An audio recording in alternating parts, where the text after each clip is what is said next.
নমস্কার, শুভ দুপুর। আজ রবিবার, বাড়িতে নিরামিষ।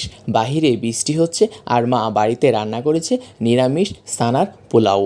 আলু, সয়াবিন এবং দুধ থেকে সানা করে তারপর ভেজে তৈরি হয়েছে সানার পোলাও। সানার পোলাওর সাথে এক টুকরো বোম্বাই লেবু নিলাম, এরপর 4 টুকরো সানার বড়া এবং শেষে জলপাইয়ের আচার। সুন্দর স্বাভাবিক হালকা ঘরোয়া খাবার। নিয়মিত ঘরোয়া খাবার খান, সুস্থ থাকুন।